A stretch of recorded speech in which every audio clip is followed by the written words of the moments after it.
Secretary Vince Dizon ng DOTR. Secretary Vince, magandang morning. Si Katunying po ito na iniwanan ni Jerry Baha. Magandang umaga po, Katunying. Opo, kumusta naman po si Kuya Jerry? Magandang umaga din. Opo.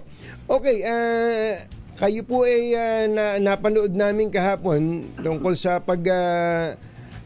bisita nyo sa MRT at kayo pala yung mismo yung nakipaghuntahan pa sa mga pasahero dyan. Una-una po, Secretary Vince, bago ang lahat ay gusto naming manghingi ng follow-up doon po sa escalator na nasira at may mga nadisgrasya pa o nasaktan na mga kababayan natin. Opo, Katunying, kagaya nga po ng sinasabi natin, paulit-ulit, ang kabigin-biginan po ng Pangulo natin, dapat talaga tutukan natin yung pang-araw-araw na hirap ng mga kababayan natin, yung hirap nila sa transportation, yung tagal ng commute nila. Kaya po kahapon, umikot po kami sa MRT 3, tsaka pati na rin sa LRT 1, sa May Taft Avenue, EDSA. Una-una para inspeksyonin ko nga yung tinignan ko yung escalator na nasira last week. Opo. No, awa ng Diyos, gumagana naman. Kausap ko yung mga ibang engineer doon. Mukhang wala na namang naging aberya. Pero kagaya nga nung nasabi ko sa iyo, Katunying, last week, medyo hindi ako masaya dun sa nangyari kasi nasira siya ng Sabado ng umaga. March 8. Sabado ng umaga, March 8. Opo. Alas 10 ng umaga nasira. Nalaman ko na lang nung nag-viral yung video, Lunes na ng hating gabi halos. Opo. Nakita ko. Tapos, nung nakausap ko yung ating current na GM, nung Martes, hindi pa pala naayos. Halos 4 na araw na yung nakaraan. Grabe. Bakit daw po inabot ng gano'n na hindi po naayos? 4 na araw, inabot ng 4 na araw. Oo nga po, yun din nga po ang tanong ko. Kaya po, hindi ako masaya dun sa nangyaring yon. Meron pa daw po kasing parang analysis na ginagawa. Ang sabi ko naman, hindi na kailangan ng analysis. Ang kailangan doon, ayusin kagad. Ora-orada. Kasi, ang hirap, Katunying, paano yung mga kababayan natin na may kapansanan, paano sila aakyat na pagkababa nila ng MRT o paano sila bababa kung sasakay sila ng MRT.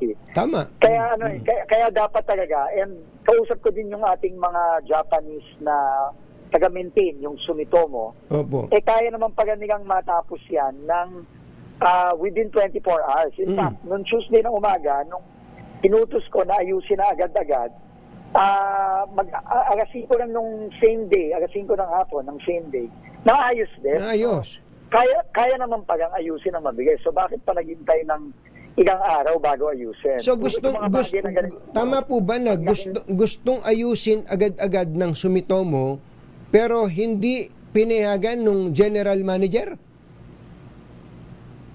Ang Sumitomo, ready kagad magayos. Pero siyempre, kailangan silang bigyan ng go signal at utusan ng management. Kaya nga, hindi pa pwede yun. Hindi pa pwede yun, Katunying. No? So, sinabi ko na lang sa ating management ngayon na yung mga ganong klaseng bagay, unacceptable yan. No? Kaya nga tayo, nag-recommenda naman tayo ng tao, hopefully, na makakagawa ng mas magandang trabaho. Hinihintay na lang po natin ang paglabas ng kanyang papeles sa Office of the President. Sa madaling salita po, Secretary, ito pong General Manager ng MRT dahil sa... Papalitan po natin. Papalitan na. Ito pong si GM Oscar Bongon ay papalitan na po. Ayun, nakikinig kayo mga kababayan. Opo. Meron na po tayong rekomenda sa Office of the President. Opo, pero kinausap ko naman po si GM Oka kasi matagal na rin po siya dyan. Opo. I asked him to still stay on sa ating operations. Pero kinakailangan magbago yung yung pananaw natin dito sa trabaho natin sa gobyerno, Katunying. Opo. Kailangan lalo na yung mga frontline services tulad ng mga tren. Kailangan mabilis ang action dyan. Hindi acceptable yung papalipasin mo ng ilang araw bago ka mag-ayos. Kaya naman palang matapos within the day. Opo. Saka isa pa, kahapon po ay nakita namin sa video na inutos nyo dagdagan ng tren na bumibiyahe pag rush hour? Opo, dalawa po yung immediate na inutos ko pagkatapos nating mag-inspeksyon at nakausap ko din po yung mga pasahero nating mga kababayan habang nakasakay ako sa MRT. Napaka-importante po kasi yung yung predictability ng oras, yung may oras ka na na alam mo na kahit paano makukompute mo na yung pila mo, makukompute mo yung oras na nakasakay ka, makukompute mo yung jeep mo pagdating mo sa bago ka dumating sa opisina at pareho din pa uwi, no? Tama. Napaka-importante nun kasi napaplano ng mga kababayan natin para naman makauwi sila ng oras na maplano nila para makita man lang nila yung pamilya nila bago sila makatulog. So, isa po sa mga immediate na pwedeng gawin is pwede po natin i-extend yung oras ng MRT kasi meron po tayong mga kababayan, kunyari po, yung mga call center agent natin na ginagabi na. Tama. Na ginagabi na. So, kailangan kahit pa paano, ma-extend natin yung oras. So, inutus ko po na mag-extend tayo ng at least 1 hour sa gabi. Apo. No, so, aabutin po siguro ang last trip na, mga bandang alas 11:30 na ng gabi. 11. Oy, magandang balita po yan. Actually, marami pong nagre-request yan, Secretary. Gawa nung dati kapag ganung oras maluwag na sa EDSA, kaya lang ngayon hindi naman maluwag kaya kailangan po ng MRT ng mass transport. Tama po. Opo, ang laking bagay po niyan. Pero pwede bang idamay niyo na rin yung LRT? Opo, kakausapin ko na rin po ang private operator para po ang lahat ng mga tren natin kung kinakailangan, mag-extend ng oras, lalo na sa gabi. Yung umaga naman, okay na yung alas 4 ng madaling araw, tingin ko. Opo. Pero yung gabi, tingin ko mas importante yon. Pero ang kailangan nga natin i-balance talaga, yung maintenance. Kasi araw-araw kailangan i-maintain ng ilang oras yung ating mga tren para naman sigurado na wala namang masisira. Kasi siyempre, kailangan naman masigurado natin na hindi ma-aberya yung mga tren na sinasakyan ng mga kababayan natin. Secretary, yung pong dalawang bagon na idadagdag, kailan po mag-uumpisa yun? Ang pagkakasabi po sa akin kahapon, ng feedback sa akin, kahit po this week or early next week, pwede na po tayong magdagdag ng bagon, no? Ang isang bagon, katunying, nagulat nga ako nung nalaman ko to 1,300 na katao pa lang. Ang laking bagay nun. Ang laking bagay nun. No? Hindi lang dun sa bilis ng pagbiyahe kasi syempre mas maraming tren. Madadagdagan, mas frequent ngayon yung dating ng tren. Kundi pati yung kaluwagan sa loob ng tren. Nakita mo naman pagka-rush hour, talagang siksikan parang sardinas So malaking bagay po yung isa o dalawang bagon. Oo, pero yan po bang bagon na yan andiyan lang yan ba yung Dalian, yung Korean? Hindi pa po yan yung Dalian. Katunying, ito po yung mga kumbaga mga backup ba? Mga backup in case na may magka-problema, may masira. Mukhang kaya naman magdagdag ng isa o pinipilit ko nga kahit dalawa sana. Pero kahit sa peak hours lang, yung sa rush hour lang, magdagdag tayo para naman bumilis-bilis. Isipin nyo kung magkakaroon ng dalawang additional coaches po dyan, edi 3 times 2,600. Ilang bus ang gaano karaming bus ang masasakyan ng 2,600? Ang luwag nun, ang laking bagay. Ang isang bus Oo, tapos meron kayong kausap na isang pasahero. Tuwan-tuwa ako nung pinapanood ko Nung binanggit nyo yung paano pag umuulan. Hindi ba paano pag umuulan yung dadaanan nila papunta at galing sa MRT station? Napansin ko po yan, Katunying, nung bumaba ako sa Ayala Station.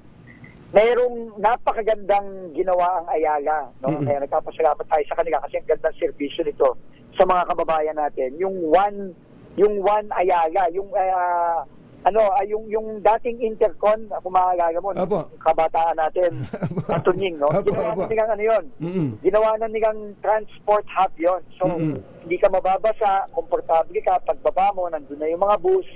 So, pero, dun sa kabilang side ng EDSA, yung northbound side, nandun naman yung mga bus papuntang BGC.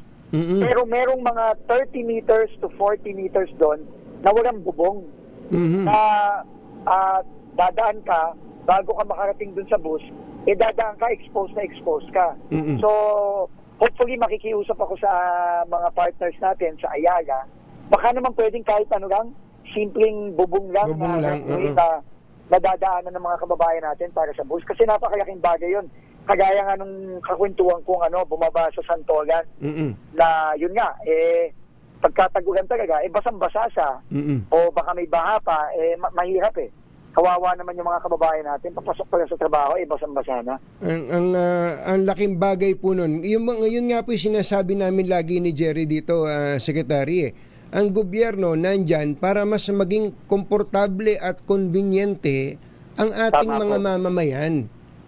Araw-araw po yan Oo nga po, yan po ang kabigin-biginan talaga ng mahal natin Pangulo, Katunying, na kailangan yung pang-araw-araw na dinadaanan ng mga kababayan natin, kahit pa paano naman, maibsan naman, kasi hindi biro, Katunying, ako, hindi naman ako nagko-commute, inaamin ko, di ba? Pero, talagang makikita mo yung dinadaanan ng mga kababayan natin araw-araw, napakahirap po. Napakahirap. Kaya kailangan po talaga matulungan natin sila. Kahit konti lang, tapos yung habang hinihintay natin itong mga maglaking proyekto, talaga para ma-solve na itong problemang to once and for all, habang ginagawa natin yun, yung maibsan man lang ng konti, malaking bagay po. So gusto lang natin klaruhin na hindi lang ito tinututukan nyo, may malalaki. Habang may ginagawang malaki, kasabay itong mga basic na pinakikinabangan ng ating mga kababayan. Okay, isa na lang, last na lang. Kumusta na po yung napakagulong common station dyan na parang basurahan na? Pinalinis yun na raw po. Meron po, yung pong tinatawag din pasensya na sa salita, pero yung tinatawag din Bikini Island dyan sa may Trinoma area, yung pong parang hugis bikini. Madumi po yun, pinalinis po natin yun para lang kahit paano naman kasi minsan may mga debris na umaabot hanggang sa kalye, medyo delikado po yun sa mga sakyan natin saka sa mga kababayan natin na dumadaan doon. Pero meron pa pong mga area na na kailangan linisin. Kinakausap ko lang po yung mga abogado natin kasi syempre ongoing po yung ating termination process sa BF. Yung mga gamit po kasi ni gayon, ayoko naman pong baka magka-problema po tayo kung gagalawin natin yung hindi natin gamit. So, sinusubukan po natin hopefully malinis na rin po natin yung ibang mga debris tsaka mga kalat dun sa area ng North Avenue tsaka Trinoma tsaka EDSA. Opo. Secretary, salamat. Hindi, pahabol lang po. Sino daw po yung ipapalit nyo sa MRT 3? Katunying, baka hintayin na lang po natin. Ayoko pong pangunahan ng ating Office of the President. Yes, sir. Siguro po paglabas na lang, i-announce naman po namin yan. Okay. Maraming salamat, Secretary. Magandang umaga po. Maraming salamat po, Katunying. Magandang umaga po. Good morning. Si DOTR Secretary Vince, the Terminator. Tinerminate na naman. DOTR Secretary, the Terminator Vince Dizon, ang MRT General Manager, Sibak.